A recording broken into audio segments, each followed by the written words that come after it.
Olá, seja bem-vindo a esta aula aqui do INT.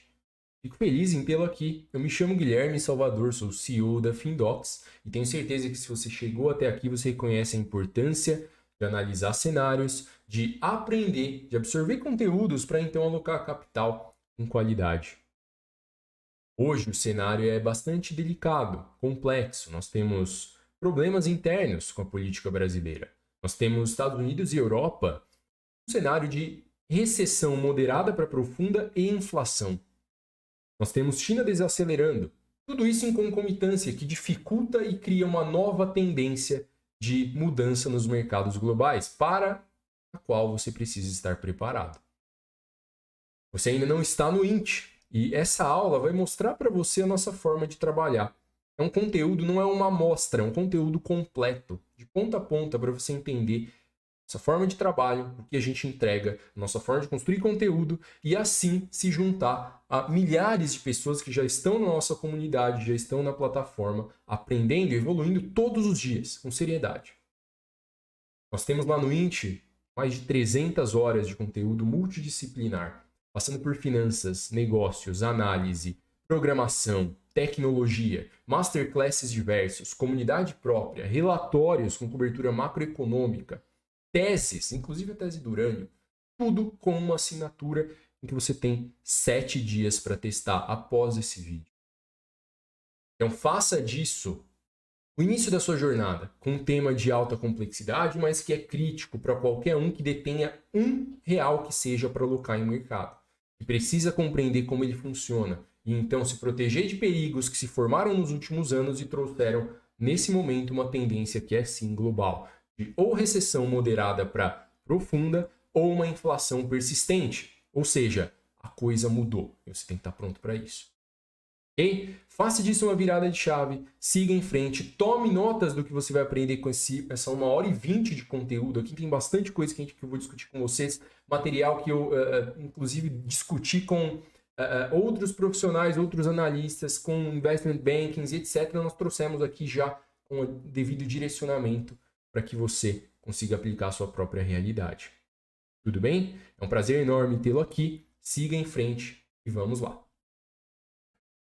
Hoje a gente vai falar, contextualizar todos os riscos que são pertinentes ao ano de 2023. Eu devo dizer para vocês que tem riscos sérios no radar, isso é um fato. Tem riscos de recessão realmente profunda, isso é algo que ninguém aqui, provavelmente, né, dado que nas últimas 4 décadas isso não aconteceu com a intensidade que se vislumbra para os próximos anos, praticamente ninguém aqui sentiu na pele, certamente, o que é uma recessão, uma destruição econômica massiva, pode colocar assim. E é um tanto raro bancos de investimento no geral concordarem em teses, em projeções econômicas, concordarem assim em nível de unanimidade. E dessa vez, nos estudos que nós fizemos aqui, rotina mesmo, estava falando no pré-aula, 1 ou 2 vezes ao ano a gente faz leituras, estudos com documentos que são liberados para investidores profissionais, para seguir com modelos, projeções, análises, etc., contando com a visão de bancos de investimento globais, internacionais. Eles colocam aí na roda Goldman Sachs, Credit Suisse, Morgan Stanley, JP Morgan, tantos outros que têm esses documentos como rotina, ou semestral ou anual. A gente faz aqui essa leitura e sempre uma coisa assim, olha, não é simples de compreender e de transferir esse conhecimento. Só que a gente tem aqui o compromisso de viabilizar o entendimento para todos. Por isso essa aula está aqui. Não só pela tecnicidade da coisa, mas pela importância. Para que você não seja aquele desavisado que fique boiando, né? Fique boiando com o que está realmente acontecendo no mundo. Há perspectivas de uma recessão moderada, é praticamente um fato. Mas há a possibilidade de uma recessão muito pior. Há a possibilidade de uma inflação que não seja controlada com as taxas de juros que foram implementadas nos últimos períodos. Há outros riscos no radar de natureza política, de natureza, inclusive vindo da China, né, que a gente vai falar aqui, por quebra de supply chain, por interrupção de fornecimento de algumas linhas de produtos específicas. Uma série de coisas que são exploradas e que afetam o nosso dinheiro. Mesmo nós, investidores de longo prazo, a gente precisa ter isso no radar. E pode afetar o nosso fluxo de decisão de compra. O que você prioriza agora? Se eu falar para vocês mastigar aqui, olha, empresas que sejam resilientes em termos de payout e distribuição de capital e que se enquadrem também no quesito value investing. Pô, é uma tese pronta, né? Com base de dados suficiente para a gente comprovar a eficácia. Só que isso carece de fundamentação técnica. Eu falo para vocês, olha, Value Investing, ETF, VTV, NOBL, dividendo, qualquer coisa, ok, você investe, mas sabe o que está fazendo? Tem base. Você consegue replicar isso no futuro para fazer novas análises ou para compreender o cenário que, obviamente, vai se repetir? Isso não é uma primeira vez, né? Isso vai acontecer outras vezes. Em intensidades diferentes, talvez, mas recessões vêm e vão. E o que foi tão atípico dessa vez, 2 pontos. Primeiro, os Estados Unidos, especialmente, estava praticamente 4 décadas, né? 3 décadas, uma recessão realmente forte. Aquela que, com inflação, primeiro pegando, depois uma recessão forte. Quase 4 décadas. A gente pegar sem nenhuma recessão relevante, 2, 1,5. E um outro ponto. Dessa vez a gente tem riscos de natureza distintas, não só de natureza econômica. Tem natureza política, tem natureza de transição energética, de conflitos, inclusive assim, em nível de guerra. E tudo isso, pra gente aqui, diz o seguinte, olha, eu preciso ficar antenado para de alguma forma direcionar o meu fluxo de capital lá no meu asset location de forma favorável. Eu não posso dar a cabeçada de comprar agora, por exemplo, um título pré-fixado sem a devida ciência de que isso pode arruinar o meu capital se um risco um pouco maior se materializar. Esteja um pouquinho abaixo na matriz assim, de probabilidade de ocorrência, mas que pode acontecer. Se não ser o desavisado que compra algo por algum bordão específico, né? Simplesmente compra e esqueça o preço, por exemplo, que tanto falam, e passa a ser aquela pessoa, aquele investidor que entende o que está fazendo. E essa fundamentação técnica, embora difícil, ela é altamente diferenciadora. Ela trabalha para construir, mas uma vez que você implementa ela, cara, é sucesso. Aí vai que vai. 22, 21, 20, 18, todos os anos, 19, 20, todos os anos a gente faz isso, é rotineiro, né? E dessa vez, um mundo que praticamente virou a chave em termos econômicos. A economia pós 21, 22 é uma coisa completamente do que nós tínhamos pré-pandemia, principalmente. É outra realidade. Eu preciso explorar isso aqui com vocês. O que nós tínhamos pré-pandemia, vamos pensar juntos. Nós tínhamos primeiro, vamos considerar aqui, como era a economia global no passado? Essa é a pergunta. Então, pré-2020. De 2000 até 2020, o que acontecia? Nós tínhamos o mundo especialmente desenvolvido, Estados Unidos, países europeus, Japão, etc. Uma situação econômica bastante favorável. Tem o monstro da inflação comendo solto, sem ele estar à espreita, sem grandes crises políticas à altura do que está acontecendo hoje. Nós tínhamos um mundo financeiramente mais saudável, é verdade. Com menos moeda em circulação, com menos intervenções na moeda. Intervenções de natureza de política monetária, fiscal, etc. Tudo aquilo que a gente já discutiu em outras aulas, tá?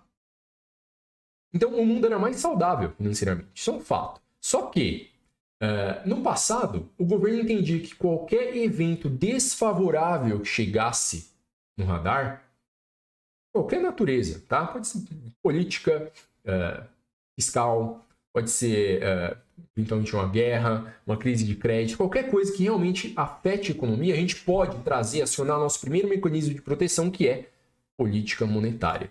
É ajustar a taxa de juros, não é? Quero aquecer o sistema, derruba a taxa. Quero arrefecer o sistema.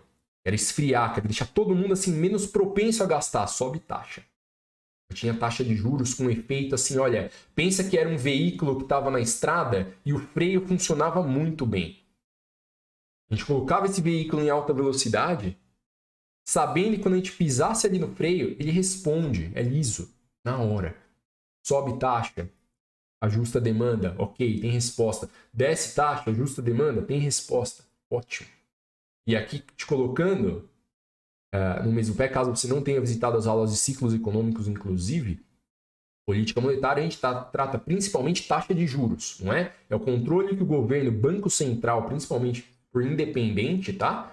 Exerce sobre a moeda. Então, ele consegue ajustar o nível de moeda em circulação e, consequentemente, os efeitos em mercado. A disposição dos agentes a gastarem mais ou menos, o nível de demanda agregada, o nível de crédito tomado, o custo do crédito também, tudo isso por meio de ajuste de taxa. Olha só. Então, essa analogia de agora, o carro que antes tinha um freio que respondia, se esse freio não respondesse, nós temos um segundo mecanismo. Aquela redundância, aquela proteção. A gente tem a política fiscal. Então, olha só, taxa não está respondendo. Vamos ajustar via política fiscal gastos do governo, principalmente com um mecanismo de transferência de renda, com impostos. Então, é a segunda camada, que atua ali em alguma concomitância, claro, com a monetária, mas é uma segunda camada de proteção para garantir, caso o freio não funcione, a gente tem um segundo mecanismo. Isso surtir efeito. No passado, qualquer bucha que chegasse no radar, isso era feito. Era garantido, não é? Quase como aquela coisa assim, olha, o Federal Reserve, que é praticamente o maestro do mundo, nos anos 2000, 2015, até então, antes de China, né? O PIN chinês, o maestro do mundo. De tal tudo, olha, a gente controla o nível de liquidez global praticamente. Foi o que aconteceu, se a gente pegar em retrospecto, durante a crise do subprime. Olha só, em 2008, com a crise de crédito, uma crise histórica de crédito, em função de excesso de capital em circulação, capital financeiro, incentivando investimentos de risco, incentivando créditos de risco também por parte dos bancos, trouxe uma crise que quebrou uma série de instituições financeiras, que refletiu no mundo inteiro, mas que pôde ser contida. Os danos foram bastante contidos, a gente já vai ver, com política monetária. Toma aqui impressão, toma aqui dinheiro sobrando. Toma aqui ajuste de juros, com a política fiscal específica. Esses dois sistemas funcionavam muito bem antes de 2020, não é? Nós tínhamos essa condição. Então, antes era quase como se fosse uma garantia. O remédio está aí, cara. Isso está super tranquilo. Qualquer coisa que aconteça, qualquer natureza, a gente aciona isso e a gente tem plena certeza de que, olha, a gente coloca a inflação sob controle. A inflação é aquele monstro, àquela altura, absolutamente dominado, à mercê do controle do Banco Central. Era outra realidade. Coisa que pós, né? Se a gente pegar durante o evento, vamos ver primeiro durante o evento de 2008 para cá. Pegar na verdade o gráfico que a gente trouxe aqui do Fred traz décadas para trás, né? 40 anos para trás praticamente. Esse gráfico aqui, ele mensura o volume de moeda em circulação, M2. M2 em economia a gente considera sempre cédula, dinheiro físico, tá? E depósitos à vista. Aquilo que os agentes econômicos têm acesso imediato. Se é uma caderneta de poupança similar à nossa aqui, uma saving account, uma conta corrente, não importa, aquilo que tem acesso imediato. Eu vou até colocar isso aqui na tela para vocês. Mais fácil da gente fazer uns rabiscos. Olha só. Olha o seguinte. Nesse volume aqui, M2, nós tínhamos certa estabilidade, sempre crescente por algo assim natural, da economia, volume de moeda crescente, não é? O sistema está crescendo, a atividade econômica está crescendo, é natural que o M2 tenha alguma evolução, tá? Sempre uma progressão ali, ainda que linear, ok. É o que a gente visualizava até, vamos colocar, meados de 2000, antes do subprime. Aqui, ó. O que aconteceu? No subprime, o Federal Reserve se sentiu impelido a ajustar o volume de moeda em função do risco que estava implantado no sistema para estimular a atividade, não é isso? Então essas marcas, inclusive, aos que estão atentos, essas marcas cinzas que estão no gráfico, períodos de recessão americana. Em 2008 para 2009, houve essa expansão monetária, mas reparem que aqui tem uma leve subida no gráfico, nada de muito relevante. A gente pegar aqui de 4 trilhões aqui nessa faixa, em 2008 estavam em aproximadamente 8 trilhões de dólares em circulação. Só que isso veio aumentando, não é? Uma vez que a gente implanta dinheiro no sistema e com o advento da tecnologia, que a gente sempre julga muito importante porque dá escala, da velocidade, isso aumenta significativamente. Então, a velocidade de evolução de 15 até 20, considerando o período de pandemia, aumentou em relação ao que era antes. Ok. 2020, pandemia. Paralisação global, não só nos Estados Unidos. O que foi feito? Nova impressão, maior da história. Trilhões de dólares despejados na economia. O que antes era 8 trilhões que a gente está falando, a gente está falando agora de 2020, na ordem de 22 trilhões de dólares aproximadamente circulando. E uma vez que eu jogo moeda no sistema, sem a devida capacidade de absorção disso, eu trago o quê? Eu não escapo, eu trago a inflação, não é? A fatídica, chega. O dinheiro ele precisa ser absorvido e virar atividade produtiva. Do contrário, chega a inflação. E foi o que aconteceu. Só que, se fosse só esse evento, nós teríamos, olha, a gente consegue, de certa forma, ajustar o pace das coisas. A gente consegue trazer alguns ajustes específicos. Só que não foi só isso. Vamos pegar, assim, os eventos político e econômicos mais críticos dos últimos anos, que eles contextualizam qualquer projeção que nós faremos daqui para frente. Como eu falei, não basta eu dar a estratégia pronta para vocês. Eu poderia muito bem falar, olha, é value investing, é dividend investing, isso funciona, isso tem backtest que comprova a eficácia durante período de recessão. Ok, isso está inclusive no material dessa aula. Só que a base para vocês fazerem as devidas análises por conta própria. Economia e dinheiro tem muito assim, olha, a gente precisa olhar no backstage, o que causou as coisas. De onde veio esse evento? A inflação ela é um sintoma, não é? Algo estimulou ela, algo fez com que ela chegasse ao sistema. E aqui eu estou falando de inflação não só nos Estados Unidos. Inflação na zona do euro, inflação no Oriente, desaceleração na China, uma série de eventos que estão conectados. Nosso mundo é globalizado, não é? A gente não está mais na década de 60 em que, olha, a gente fica sabendo das notícias dos Estados Unidos no dia seguinte que depende de mandar um motoboy para o aeroporto buscar o jornalzão, não é isso?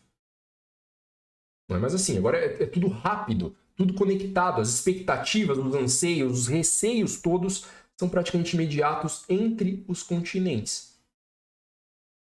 Quais eventos foram assim game changer para fazer o que era antes um mundo estável e com absoluto controle de inflação, tornar esse mundo perigoso, arriscado e aquele mundo que assim, ó, na analogia que eu coloquei para vocês há pouco, fazia com que aquele carro que antes era funcional, com freio liso, um sistema redundante para uma eventual segurada, fazer com que esse carro a qualquer momento possa capotar. Ele se torne imprevisível, sabendo que a velocidade que ele atingiu ali, se você pisar no freio de fato, você não consegue segurar. Mais ou menos como aqueles fornos de siderurgia, sabe? Se você desligar, a máquina quebra, simplesmente. Eles são projetados mecanicamente para funcionar num nível, uma temperatura, de uma forma que se você reduz o pace, ele para imediatamente de funcionar. Olha que curioso, uma analogia muito funcional aqui. Mas tem um conjunto de eventos. Então, o primeiro deles, primeira coisa, Covid. Então, a pandemia veio para o mundo como um evento que gerou paralisação. E a paralisação econômica ela é grave o suficiente para destruir renda, para destruir lucro, destruir qualquer tipo de income dos agentes econômicos. Não só de famílias, de empresas, de qualquer outro agente que você possa imaginar. Tá? O Covid ele foi mais ou menos como aquele evento que assim mudou o paradigma, sabe? Mudou completamente. Fez o mundo rever alguns conceitos da perspectiva econômica. De como nós somos, sim, frágeis. De como nós não temos controle sobre o futuro. E de como a gente precisa, a todo tempo, trazer medidas que possam nos proteger. O mundo que antes era estável, previsível, foi posto em xeque em termos de capacidade de conter perdas. E destruição de renda, você pode pensar aí, olha, é retração no nível de lucro das companhias, é retração no nível de renda das famílias, retração na capacidade de cobrança de aluguéis. Qualquer linha. É um movimento de empobrecimento generalizado. Percebe isso? A recessão não é uma coisa confortável. Um segundo evento, Quantitative Easing, que é um nome fancy, né? Chique para impressão monetária. Foi o que o Federal Reserve fez. Impressão monetária, expliquei para vocês há pouco, inflaciona o sistema. Eu estou jogando dinheiro ali. Eu estou fazendo com que todos os agentes econômicos se sintam estimulados, tem dinheiro sobrando, portanto o crédito tende a ficar mais barato pontualmente. As empresas podem investir mais à pujança, não é? Isso pode vir por linha monetária, por redução de taxa de juros, mas pode vir também por linha fiscal, o governo gastando, estimulando, é o melhor estilo lá de Keynes, não é? John Maynard Keynes coloca, um economista histórico, importante para qualquer linha de pensamento econômico, coloca que o governo atua estimulando os mercados por meio de gastos, impostos. Quanto maiores esses gastos, maiores são os estímulos. Nós tivemos isso. Então o Fed despejou, ou como se diz no mercado, inside joke, o Fed jogou dinheiro assim de helicóptero, não é? Não só nos Estados Unidos, olha só, uma coisa, por conta da globalização, ao conecta o mundo, gera reflexos imediatos para o resto do mundo. Isso aqui foi outro evento crítico, que mudou paradigmas anteriores. Um terceiro, guerras, conflitos políticos que geram guerras. Alguns deles que já estavam sob controle há alguns anos e tiveram um estopim no ano passado, em 2022. Guerras são sempre marcadas por destruição, por incerteza, por interrupção de capacidade de fornecimento. E quase sempre isso afeta os produtos e serviços mais importantes para a humanidade. Commodities, alimentos, materiais básicos. As guerras colocam isso em xeque. E isso aqui a gente não corrige só com política monetária.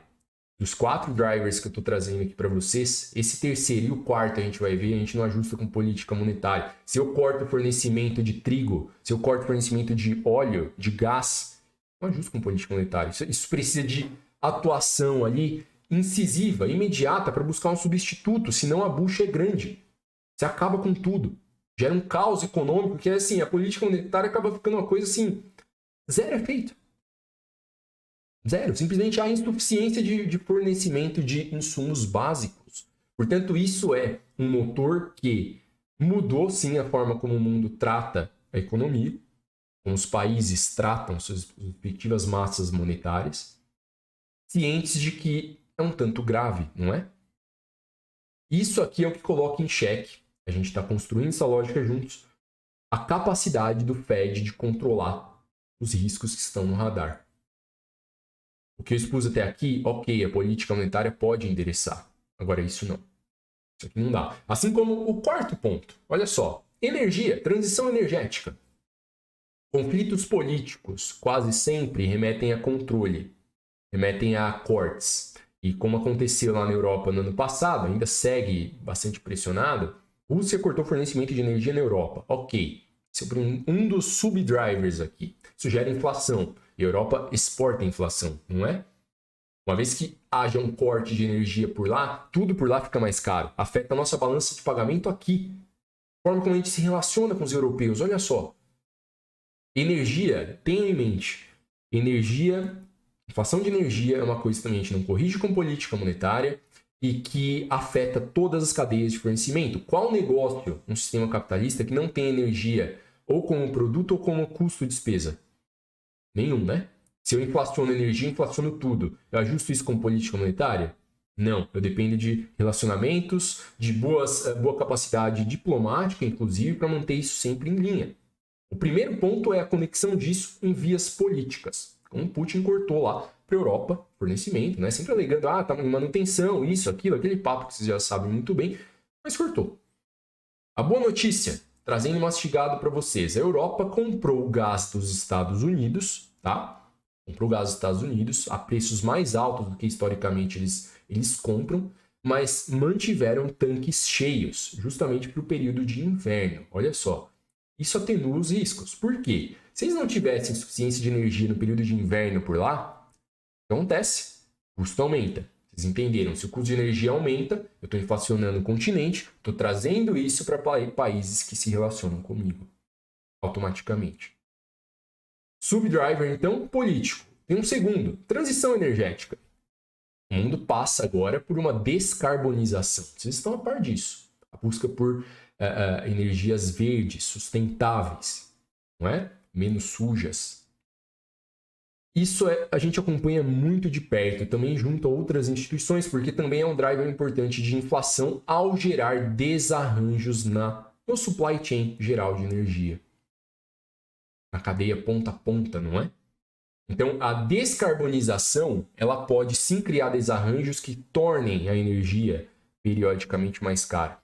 Se eu estou criando energia, tornando ela mais cara, automaticamente inflação que a gente não remedia com política monetária. Então, aquele driver que, olha, depende muito cuidado, avaliar se o governo é mais propenso a reduzir o pace, a priorizar a energia verde, ou se é aquele governo que entende que a energia suja não pode ser cessada pelo bem da humanidade pontualmente, né?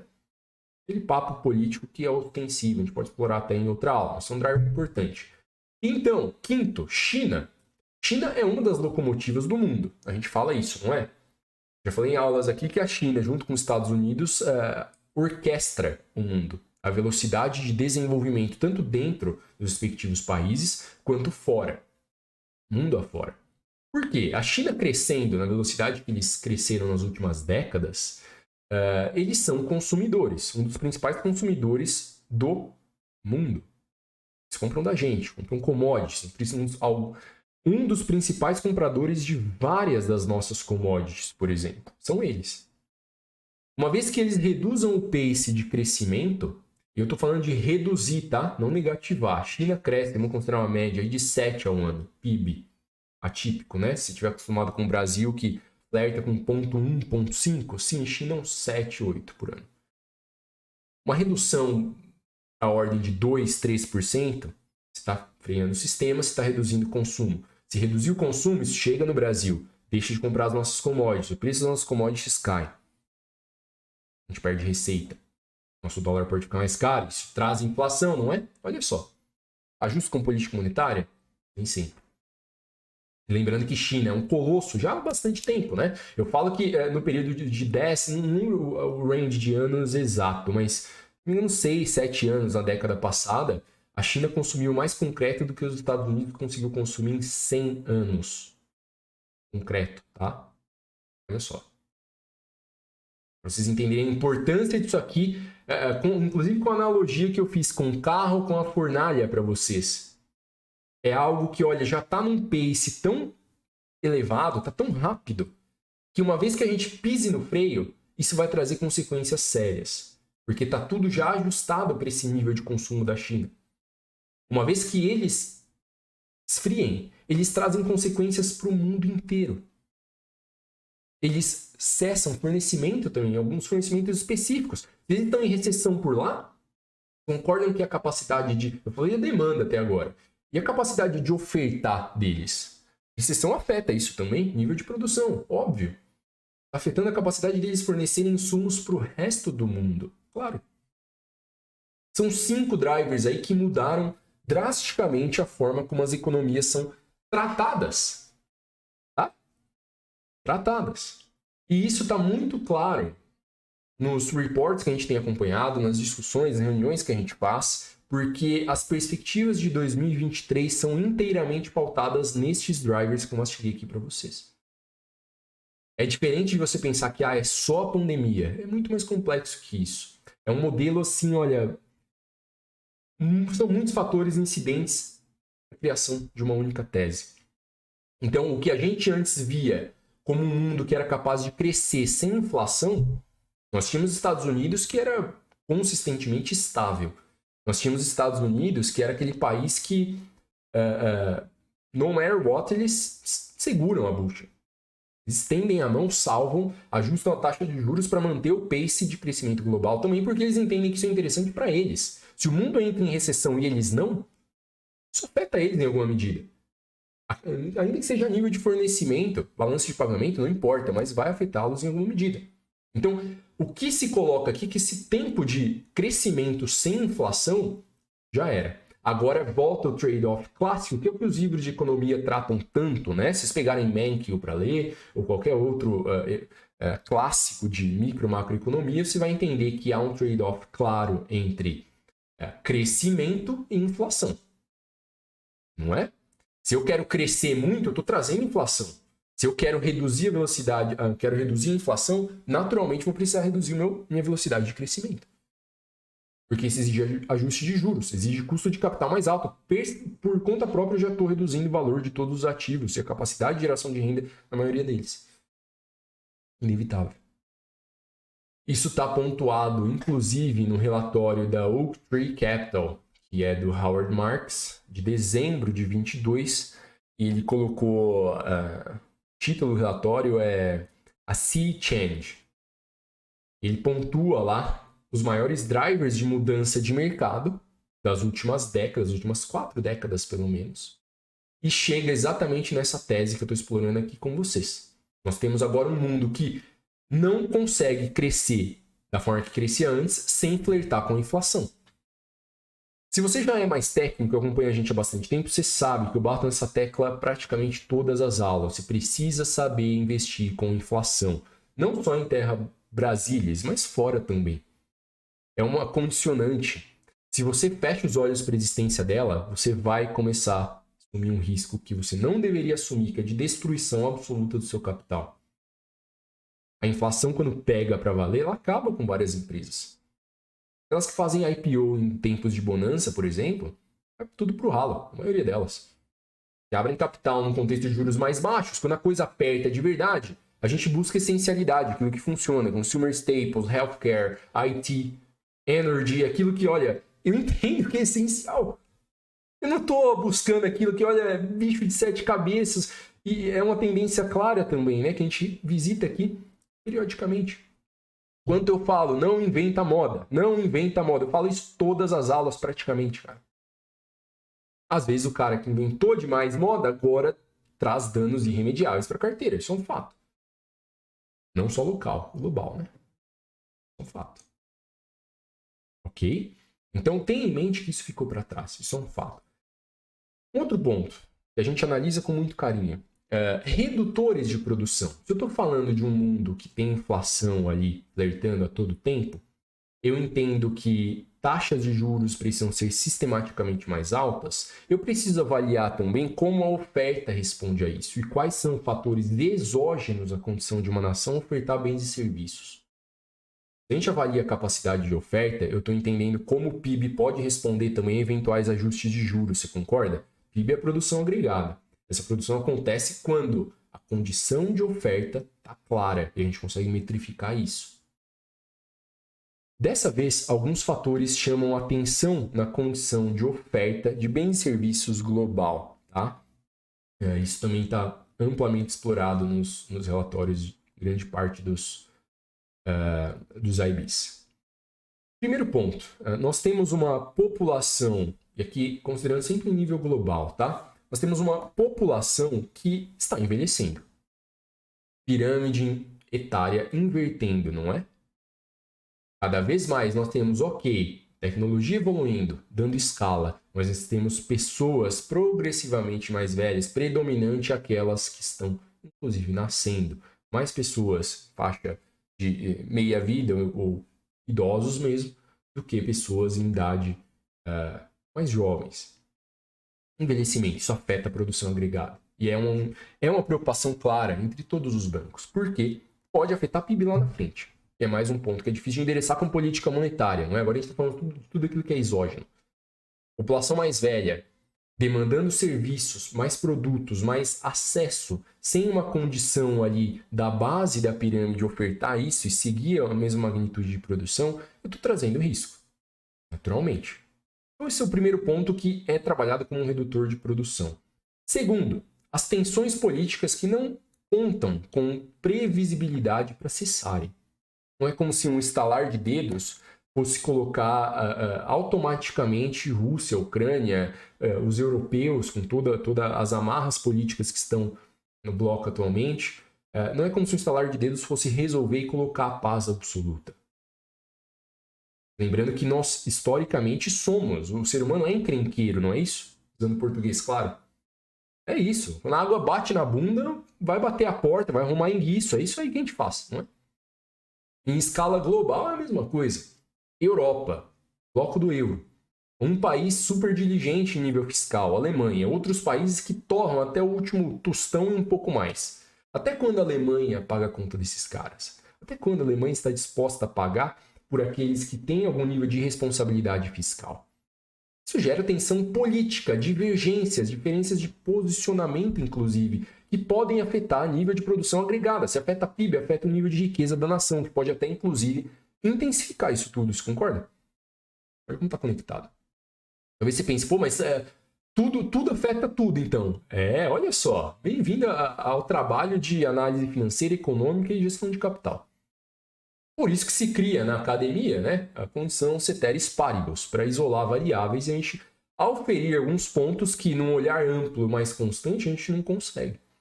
E realmente precisa ter esse link lógico entre tudo. E um terceiro driver, que pode ser um redutor de produção, é essa transição da matriz energética, como eu falei para vocês agora há pouco. Isso talvez não aconteça da forma mais linear e saudável possível. Já pararam para pensar? Não é o que se cogita. Isso pode gerar algum estresse no sistema. Por isso a importância de alinhamento, inclusive político, entre as nações, pactos, acordos que possam viabilizar a transição com um efeito mais ali ameno, pouco a pouco, não é? Sem virar a chave de uma vez e dessa forma trazer aquela inflação que a gente, de novo, não segura. Você está entendendo bem como a coisa vai além, né? E tudo isso colabora para quê? Vamos para um outro gráfico aqui. Para mais um gráfico.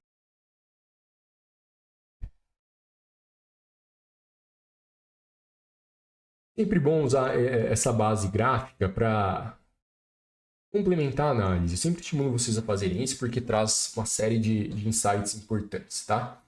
Vamos lá. Consumer Price Index, inflação americana. O que a gente pega aqui? Vamos focar, nós temos aqui a timeline de 85 para 20, certo? Então aqui 22, muito bem. E aqui, magnitude do CPI. Vamos focar, primeiro, falando no CPI que historicamente não tem um desvio padrão muito assustador, né? Mas onde que eu quero que vocês foquem? Nisso aqui, 20 para frente, que é o que a gente está tratando em termos de projeção e de entendimento de cenário atual. Nós temos um nível de inflação nos Estados Unidos da ordem ali de, vamos considerar agora, deu uma arrefecida, fez um pico, né? Mas teve pico já de 9%, 9,5% praticamente. Coisa que a gente coloca como nível mais alto dos últimos 40 anos, não é? Tudo isso foi tratado alguns períodos atrás, uns trimestres para trás, pelo Jerome Powell, como algo transitório. Olha, a inflação é algo que a gente vai remediar aqui rapidamente. A dita inflação transitória, que também exploramos bastante aqui em aulas e debates, etc., levou algum tempo para que as autoridades deixassem de tratá-la como transitória. E por quê? O que foi desconsiderado pelo Powell? Ou o que ele negligenciou? Por que ele bateu tanto na tecla de ser transitório? O que fez com que a visão dele se provasse equivocada? Não é tão simples, a gente vai entrar nesse mérito. Vocês entenderam até aqui que muito dinheiro foi despejado no mercado. Ok. Entenderam que criou-se inflação. A inflação a gente precisa domar com taxa de juros, só que esse dinheiro está nas mãos de alguém. Alguém está com essa grana. Empresas, pessoas, famílias. E isso leva a gente para a análise de um ponto específico do sistema econômico, que é justamente o mercado de trabalho. Jerome Powell praticamente desconsiderou, né, os efeitos das teses dele, do que ele comunicava ao mercado no nível global, das repercussões, inclusive, do mercado de trabalho.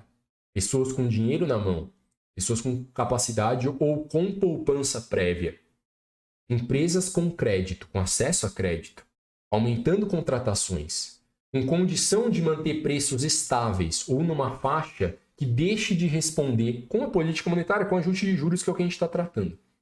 O mercado de trabalho é aquela entidade que faz parte das proxies que a gente analisa para entender contenção de inflação.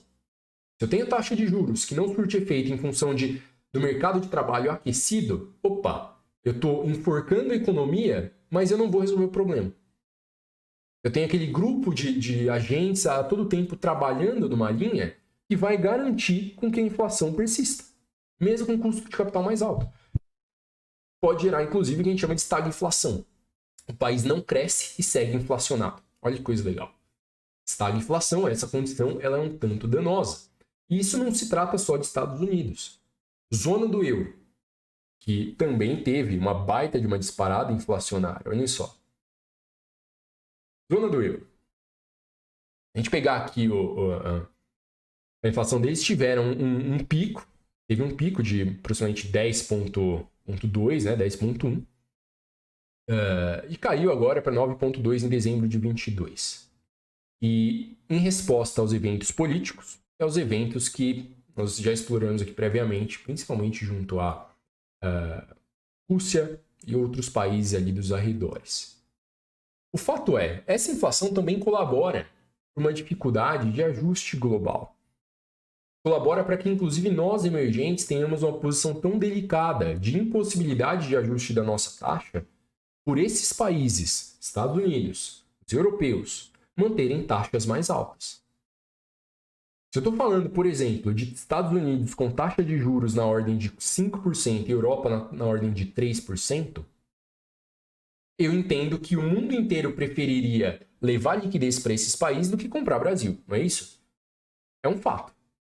E mesmo essa inflação tendo já apontado o sinal de pico, ou seja, o pior já passou, é o que se espera pelo menos, o BNY Mellon, que é um dos bancos que a gente acompanha, das assets, etc., trouxe esse gráfico excelente para a gente monitorar.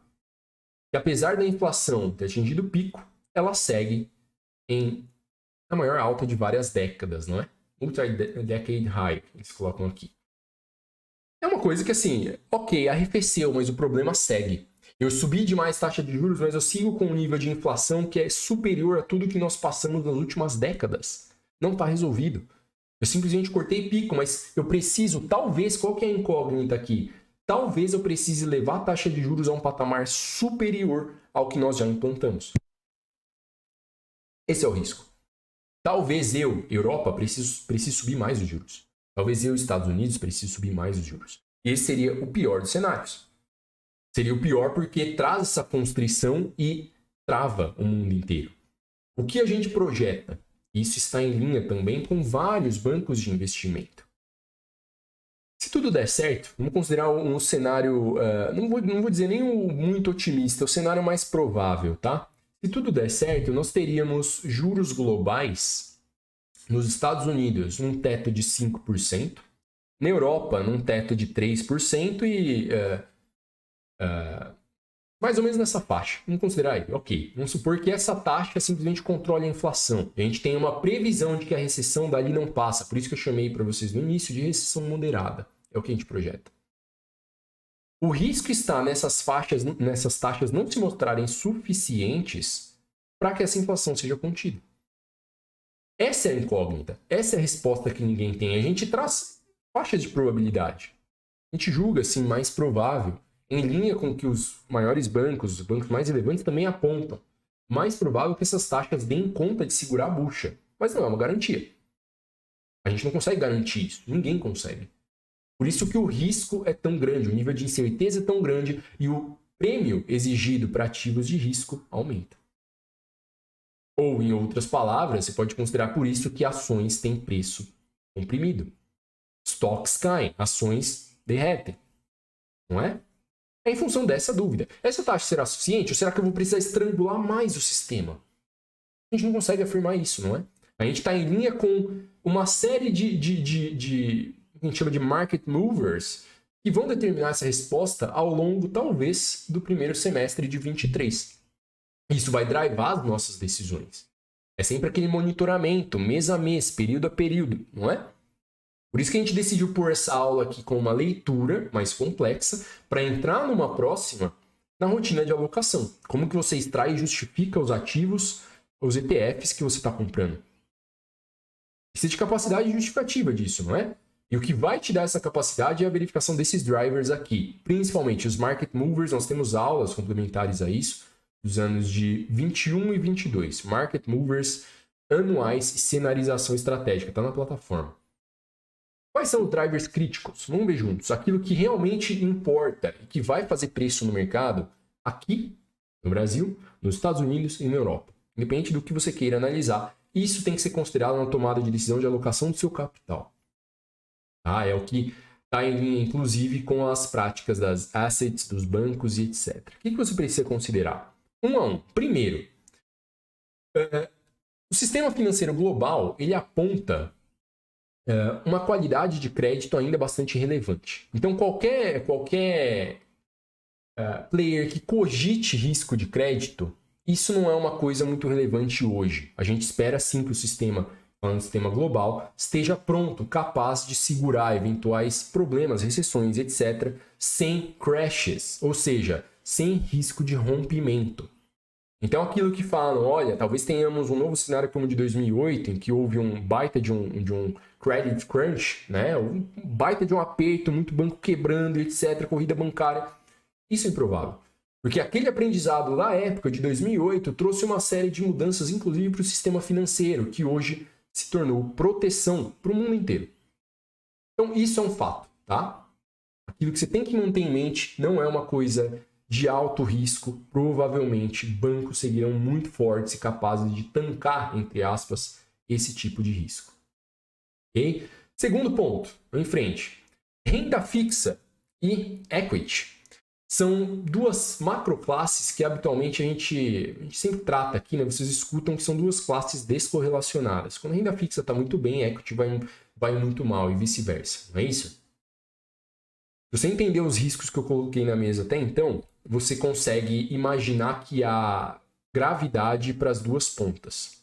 Tanto para alocação em ações, em ativos de participação acionária, quanto em debt, em aquilo que é renda fixa, que é em alguma medida empréstimo. Para uma empresa, para um governo, não importa. O que os bancos colocam aqui? Esse gráfico aqui é da BlackRock, dado por eles. A correlação histórica, tá? Correlação histórica da renda fixa com a renda variável.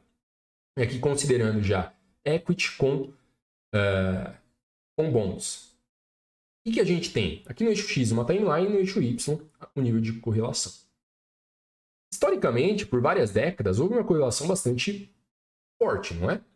Que entrou em decréscimo, manteve-se, sustentou-se ali de 2000 até 2021 aproximadamente, e agora está, como você está vendo aqui no gráfico, novamente na faixa de correlação. O que significa? Trazendo em termos mais práticos.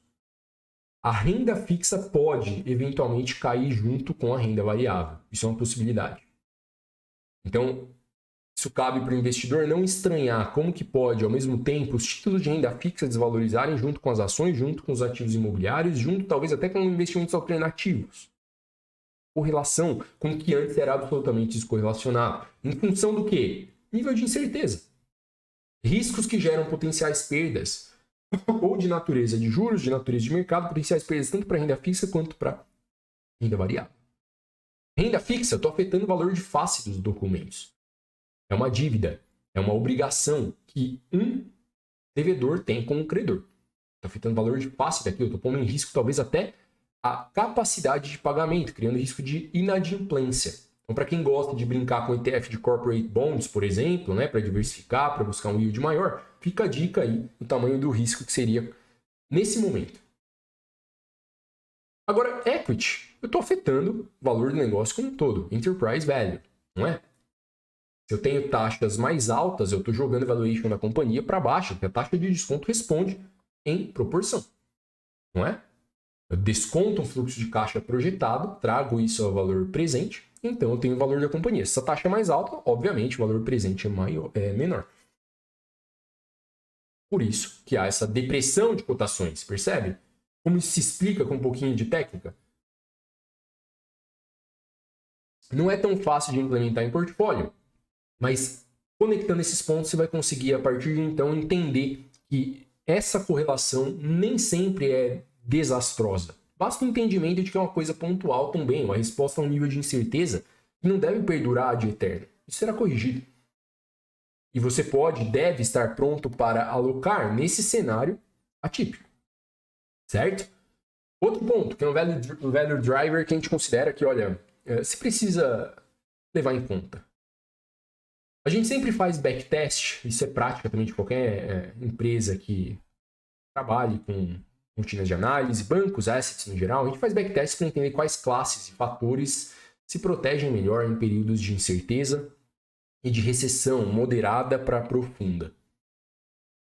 Há uma estratégia um tanto simples de alocação que considera companhias que sejam resilientes na distribuição de dividendos. Aquelas que têm políticas que são praticamente irrevogáveis. A empresa que segue distribuindo, segue pagando, independente do cenário que se avizinhe. Nós trouxemos aqui um modelo do JP Morgan. Olha só. Que projeta ao longo dos anos, tá? Aqui novamente as faixas cinzas são os períodos de recessão. Projeta o drawdown de earning per share, que é o lucro por ação, e dividend per share, que é o dividendo por ação. Então, linha azul eu estou falando de lucro por ação.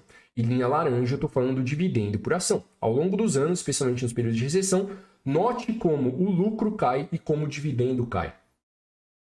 Repara bem no descasamento disso. Eu quero que você leve isso para casa depois para analisar com carinho. Onde está a verdadeira resiliência? Talvez vocês me perguntem, como que o lucro cai tanto sem cair tanto dividendo? Olha o nível de desproporção aqui na bolha das .com. Olha que interessante. Ou no subprime. A diferença é muito gritante, não é? Eu sempre tenho algumas companhias que são capazes de segurar a política, ou seja, seguir pagando o acionista, mesmo com retração de lucro. Ou em função de margens muito grandes, ou em função de reservas, alguma coisa relaciona para que a remuneração não seja posta em xeque. E dessa forma, quem financia aquele negócio é mantido lá, simplesmente cuidado.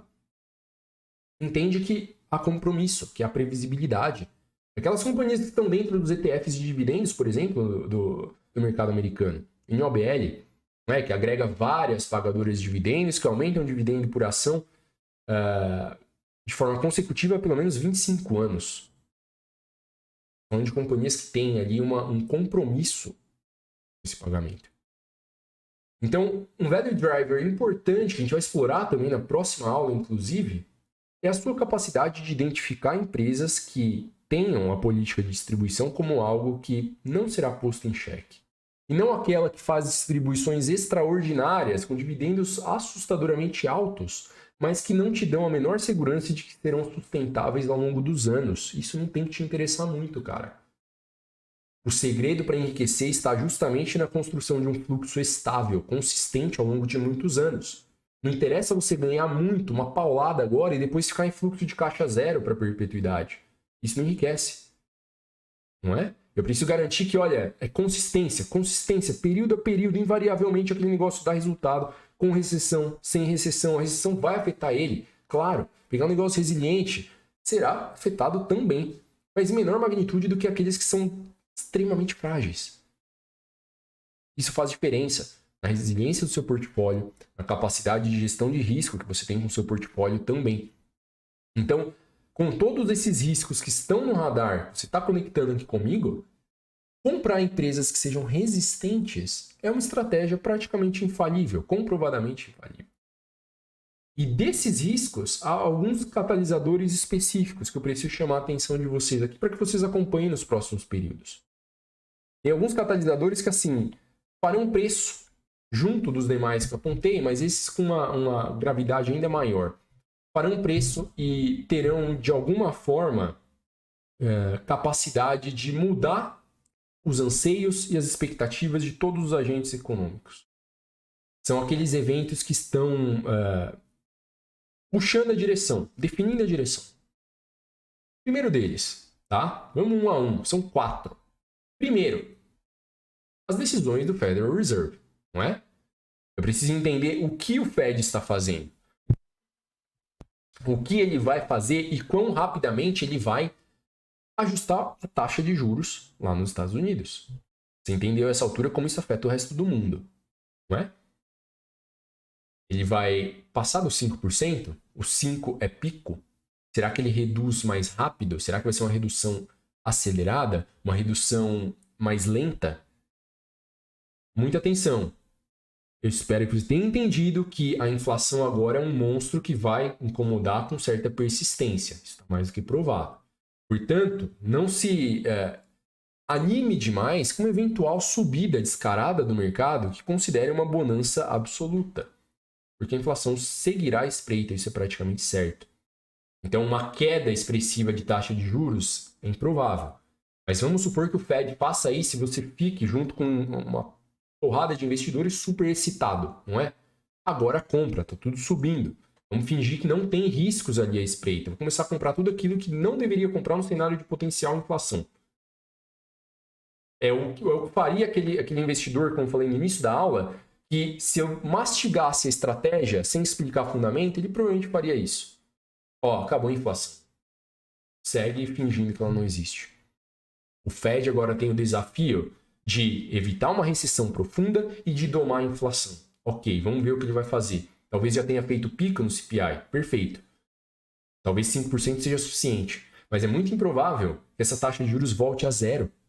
Ou seja, a valuation que você está considerando de 19, 20, pré-pandemia, para trás. Como Howard Marks coloca, olha, mundo crescendo consistentemente, de forma estável, sem inflação, passado. Isso é história. A gente não tem mais garantia de que isso acontecerá. É improvável, inclusive, que aconteça. Então o Fed ele vai ditar os rumos. Isso vai fazer preço pra caramba. Tá? Vamos supor que aí o novo patamar dos Estados Unidos seja uma taxa de juros terminal de 2%.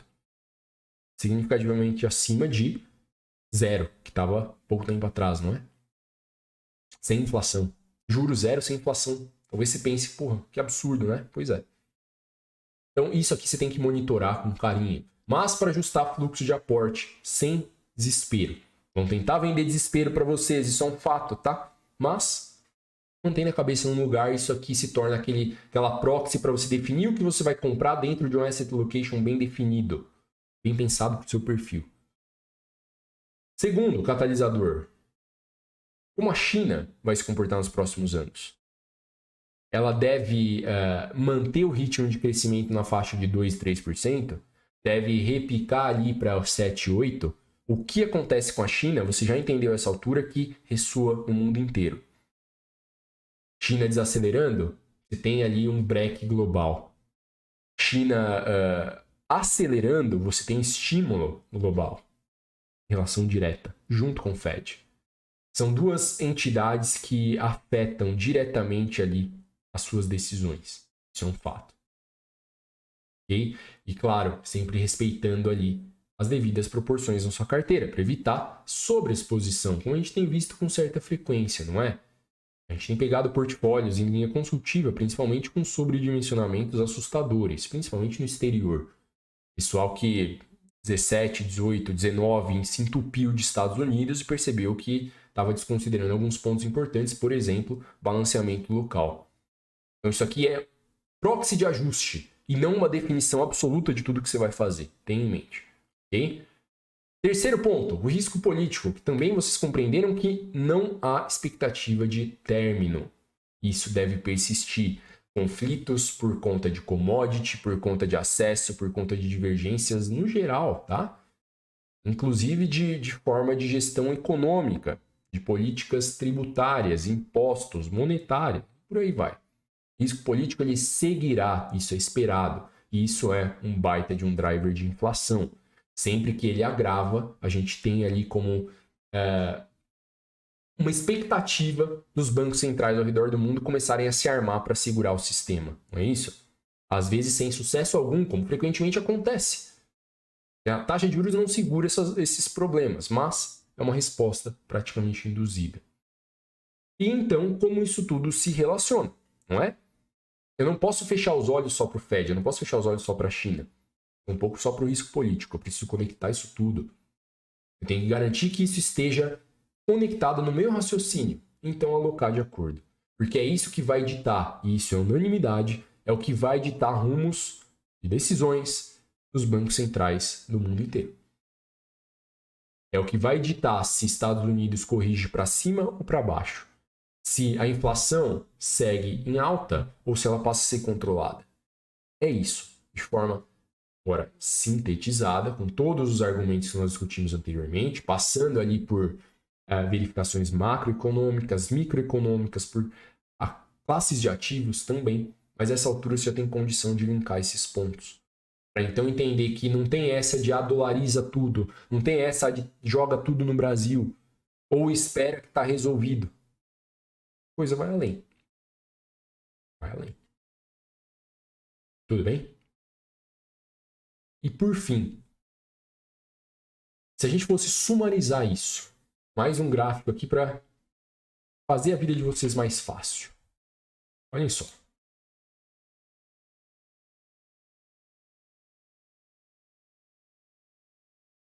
Alguns de vocês, eu tenho certeza, já conectou os pontos. Já está a par da tese completa, que a gente vai explorar aqui também em aulas próximas, na próxima aula. Mas olhem só. Também do BNI Mellon, tá? O ciclo do Federal Reserve. Aparecendo na tela aí para vocês, uma timeline que ilustra eventos, ou a ordem com que esses eventos acontecem.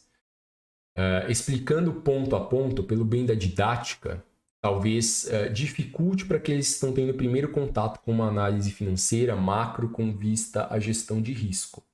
Sumarizando num gráfico, eu vou passar ponto a ponto aqui com vocês, tá? Até por ele estar em inglês, talvez nem todo mundo tenha acesso ao idioma. Esse gráfico aqui ilustra a ordem com que as coisas acontecem. É um ciclo esperado. Passando lá desde 2022, eventos de 2022 projetados a 23 e 24. Ou seja, é aquilo que provavelmente vai acontecer, considerando do centro para frente. Claro que isso não é uma garantia, não é uma previsão de futuro, é uma tendência. É uma resposta protocolar por parte dos dirigentes ao que acontece na economia. Certo? Então não há garantia de efeito, mas a gente pode esperar alguma coisa nessa linha. 22 é história, então isso aconteceu de fato. Mas vamos ver ponto a ponto juntos aqui. Primeiro, a inflação se prova, tá? Não transitória. O Banco Central americano aceita, olha, não é transitório, é persistente, a gente não vai conseguir segurar isso com tanta facilidade ou sem criar riscos de paralisação econômica sérios. Uma recessão mais forte, por exemplo. O que o Fed faz? Opa, vamos subir taxa rápido, numa velocidade maior do que já foi vista nos últimos 40 anos, não é? Segundo evento aqui.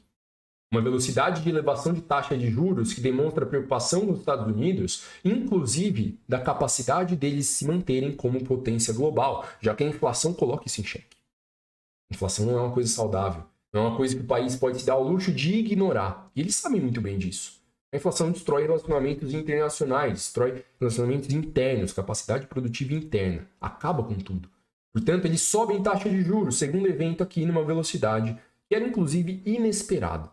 Pelo menos em resposta, em reconhecimento ao erro. Ao tratar a inflação como algo transitório que não era. Tá? Subiram uma velocidade assustadora. Terceiro, taxa de juros mais alta. Criei constrição na economia. Eu estou desestimulando consumo. Eu estou desestimulando investimento de risco, já que a taxa está mais alta.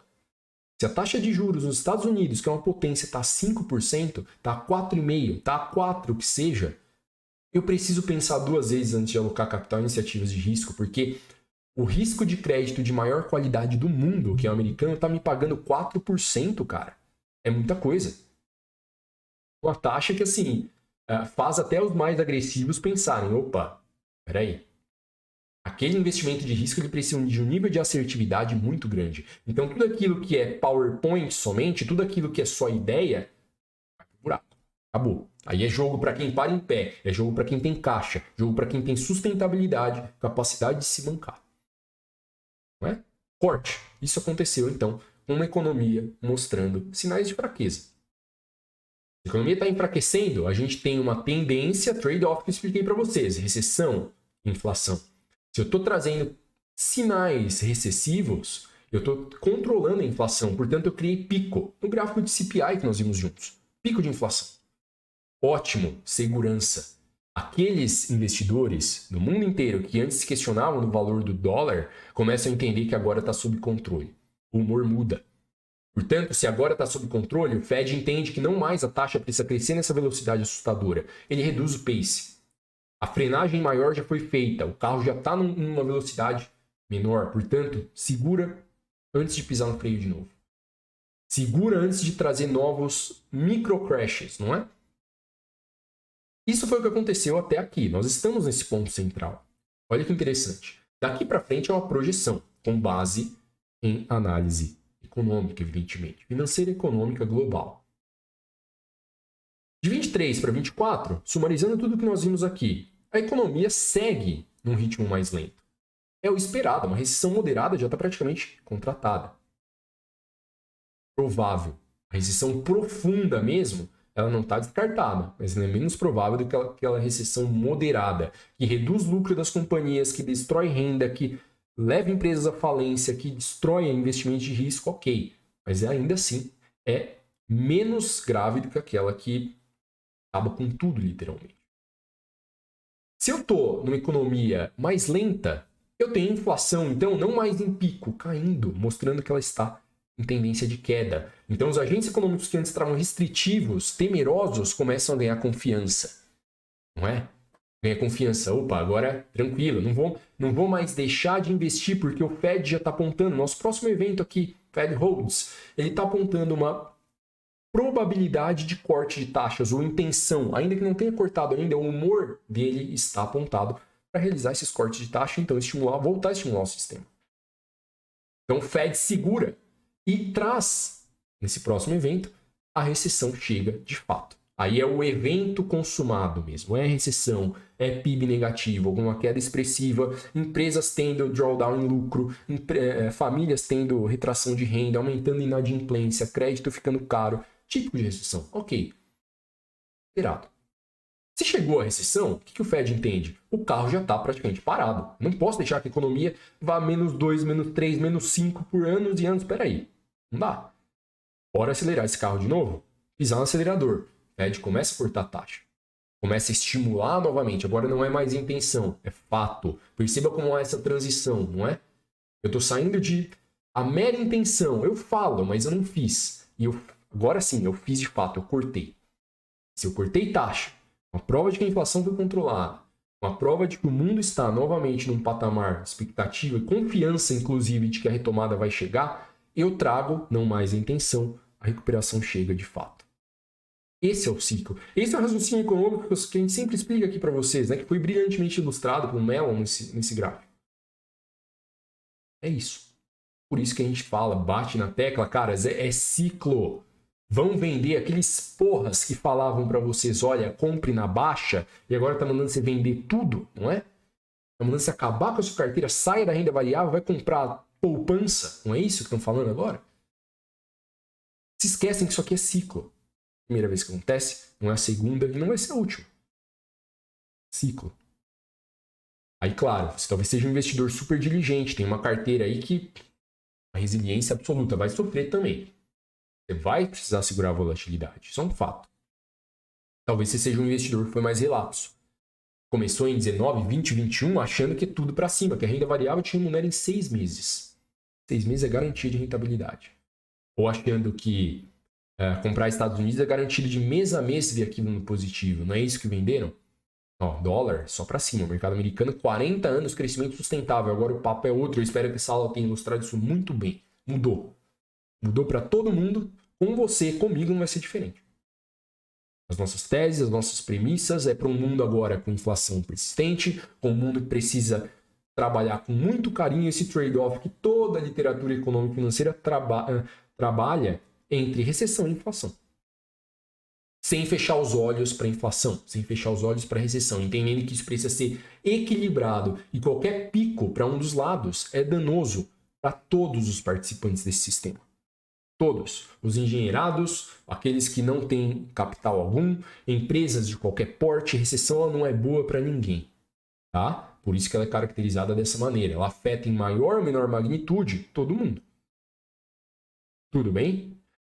E para fechar essa aula e para te provocar para a próxima, ficou aqui, nessa aula, nós demos a base de interpretação. Eu tenho certeza que tem muita coisa a pensar. Eu espero que você tenha tomado nota de muita coisa.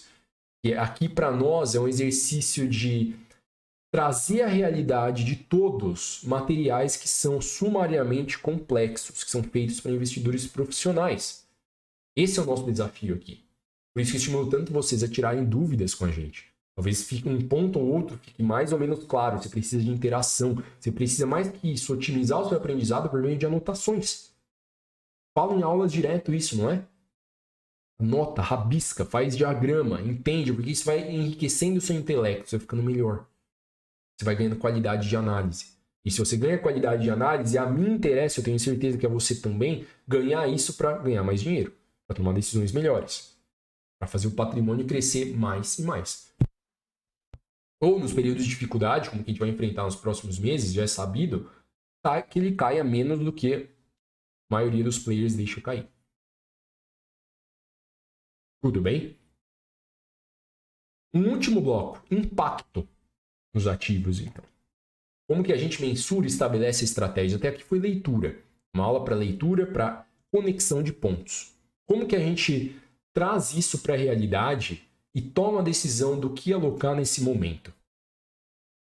Isso vai ser objeto de estudo na nossa próxima aula. A gente vai explorar isso classe a classe, só que com uma dinâmica também alinhada às práticas profissionais. Muito próximas disso. Pelo menos para que você tenha um raciocínio em mesma linha. O que a gente faz? A gente entende que com tudo isso acontecendo, a gente precisa desenhar cenários distintos. Isso eu ensinei para vocês nas aulas de cenarização, que também estão na plataforma. Não me lembro o número agora. Cenarização e locação estratégica. A gente precisa criar cenários distintos. Aquele cenário provável, central. Aquele cenário que é muito provável que fique nessa faixa. Mas eu preciso, ao mesmo tempo, entender o que aconteceria num downside forte e num upside forte. Se tudo der muito certo, se tudo der muito errado. Eu preciso estar pronto para isso e talvez até adicionar pitadas de risco para esses eventos. É o que a gente busca. E para isso a gente constrói quadros e modelos que nós faremos juntos na próxima aula, considerando as variáveis macroeconômicas, considerando as políticas econômicas, principalmente fiscal e monetária, do mundo inteiro, para então auferir ali o impacto por classe de ativo. Como responde a renda fixa, como responde equity, como responde equity internacional, como responde o dólar e até os investimentos alternativos. Compra Bitcoin, compra ouro, compra algo que, olha, fuja da liquidez tradicional de mercado? Como que eu interpreto isso? Isso te dá a condição de se movimentar. É o que a gente busca. Então, apesar de não ser um conteúdo amigável, né, e nem era para ser, talvez tenha percebido, realmente tem muita coisa aí para pensar, muita coisa para fazer, por isso que o trabalho de análise, o trabalho de um financista profissional ou não, investidor, é sempre complexo. Precisa pensar. Só que com a garantia ali de você trabalhar melhor, de você investir melhor, enriquecer mais rápido, pelo bem do termo, claro, do que aqueles que negligenciam totalmente a própria capacidade intelectual. Não entendem que precisam pensar a respeito das decisões que tomam e não simplesmente balizar em materiais que são predominantemente superficiais. Vocês não estão aqui para isso, né? Lá no ciclo básico do INT, batia nessa tecla para vocês. A gente tem o compromisso de preparar vocês para dinheiro grande. Não é para carteira de 30, 50 mil, de 100 mil. A gente quer que vocês tenham muito mais que isso. Alguns aqui já têm muito mais, outros certamente terão. Estão na rota apontado para que isso aconteça. Um dos nossos lemas, não é? Ter antes de ter. Simples assim. Primeiro você aprende e faz, então você começa a construir. Falava isso lá no ciclo básico. Ok? Então, apesar da dificuldade, da complexidade do tópico, isso foi sumarizado aqui para vocês com tudo que realmente importa. Não tem nada que foi deixado de lado. O que é relevante foi aqui posto para entendimento. E a gente vai complementar na próxima aula com a vista micro da coisa. Como que a gente cria os cenários, como a gente avalia e toma as decisões já linkadas ao nosso portfólio com isso tudo que eu discuti com vocês. O nosso portfólio o tempo todo ele é afetado por isso. Você não escapa. Ok? E mandem as dúvidas de vocês aí. Vamos ver qual é que é. Matheus, relatório muito bom do Marx. Estudei ele um bocado. Cara, é ótimo. Um baita mesmo e assim... muita coisa para pensar. Um hábito que a gente tem com leitura e estudo desses materiais é que ele coloca muito em xeque a velocidade.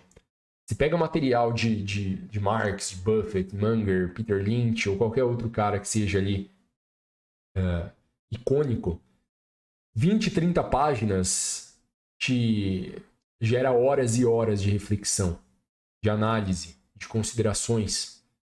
É uma forma até de você exercitar ali a paciência, não é? A serenidade mental, inclusive. Ok? Cris, reformula a pergunta aí. Aconteceu isso no ano passado nos Estados Unidos. Está se referindo ao gráfico do tightening? Ali é um histórico que aglutina eventos de 2022 e que projeta 23 e 24. Tendências considerando ali já uma análise econômica. Ok? Luca, o último gráfico se refere a um cenário provável, certo? Gráfico também do tightening, está dizendo. Sim, provável. Mesma lógica. O central é o ponto em que a gente está. Do centro para trás é o que já foi. Já se provou, já aconteceu. Do centro para frente segue projeção. Só que projeção com base em boas práticas de análise, evidentemente, tá? Que aumentam bastante a confiabilidade da coisa. Não é chute, não é palpite. É coerência, lógica e análise de dados e da economia como um todo.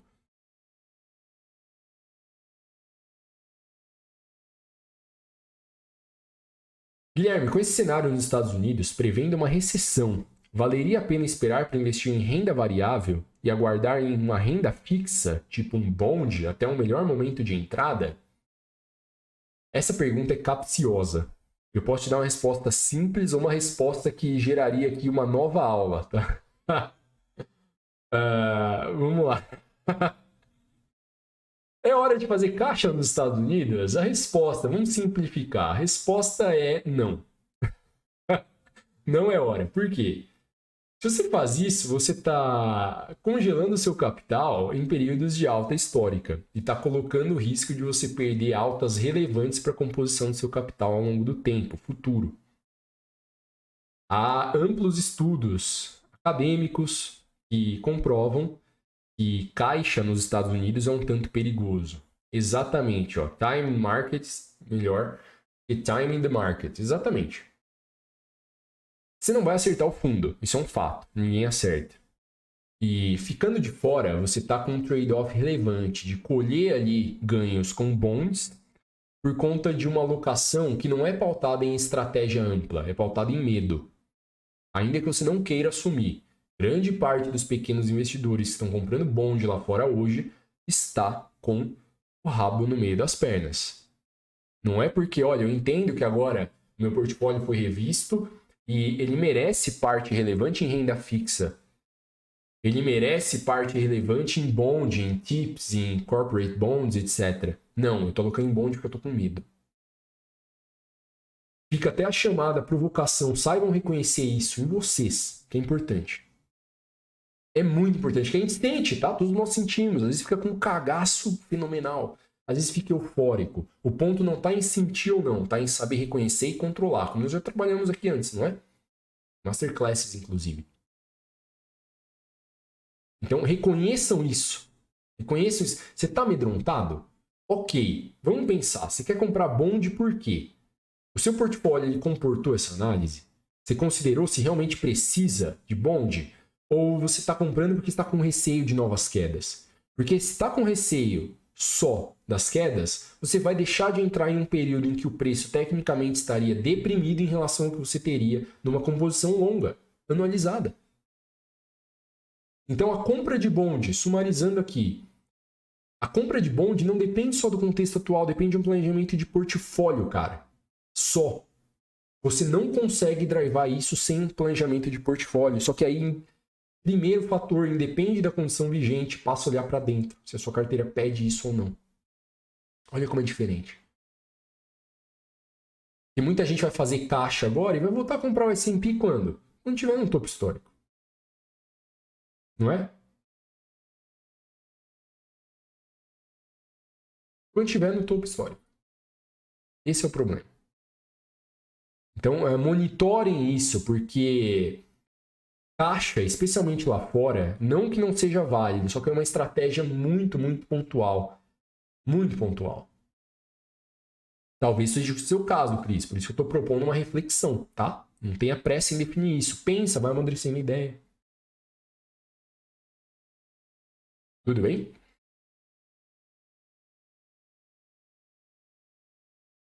Alguém mais com dúvida? Sim, Léo. 247, se não me engano, é a primeira do Masterclass, não é?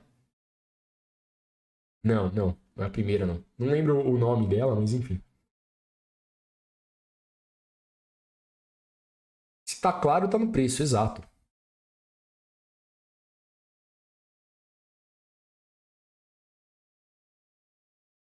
Caraca, Vitor, excelente. Olha só. Olha só como vocês geram insights fantásticos, né? Vou até ler aqui o que o Vitor escreveu no chat para o pessoal que vai assistir gravado, né? A maioria assiste gravado, então é importante. Caixa não deve ser criado nos períodos de crise, já deve existir há muito tempo. Nas crises você pensa em usar ele. É isso. Há pontuais exceções. Não que você nunca possa criar caixa no período de crise, mas exige um cuidado maior, porque a chance de fazer cagada aumenta bastante. Boa, Léo. Aula 247, caixa, estratégias de montagem e utilização. Muito bom. Essa aula, 1h30 de conteúdo explicando o uso de caixa. Para evitar que o investidor queime a largada, não é isso? Com tanto frequente. Caiu 5%, o cara zerou o caixa. Tá sem nada. Foda.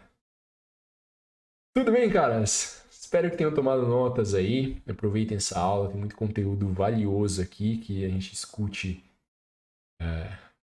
de várias esferas do mercado, com outros investidores profissionais, com outros analistas. Eu tenho certeza que vai beneficiar vocês em várias medidas aí. Tudo bem? Se precisarem da gente, já sabem que pode contar. É sempre um prazer estar por aqui. E até a próxima. Tchau, valeu!